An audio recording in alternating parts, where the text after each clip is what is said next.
నిజామాబాద్ పట్టణంలో first time. ఇంతకుముందు ఎప్పుడు మన దగ్గర సినిమా ఈవెంట్స్ పెద్దగా జరగవు. అప్పుడు ఒకసారి ఫిదా సక్సెస్ మీట్ ఒకటిసారి పెట్టాము. మళ్ళీ సంక్రాంతికి వస్తున్నాం చేసాం. అంటే ఆ నిజామాబాద్తో నాకున్న అనుబంధం అలాంటిది.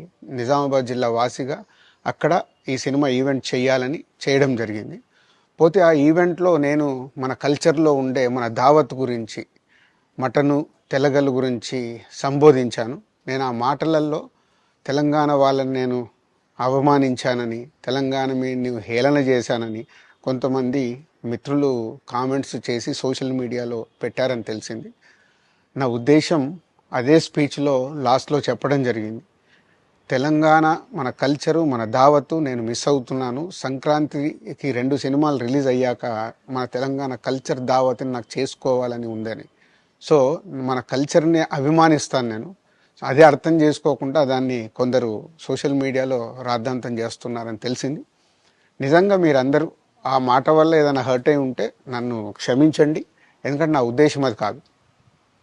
ఎందుకు చెప్తున్నానంటే, నేను నిజామాబాద్ జిల్లా బాన్సువాడలో ఫిదా అనే సినిమా షూటింగ్ చేసి ప్రపంచవ్యాప్తంగా ఆ ఫిదా సినిమా ఎంత అప్లాజ్ వచ్చింది, భానుమతి క్యారెక్టర్కి, మన తెలంగాణలో ఉండే కల్చర్కి ఆ సినిమా ఎంత ఒక ఫ్యామిలీ ఎమోషన్స్కి ఎంత విలువ ఇస్తామనేది చెప్పడం జరిగింది.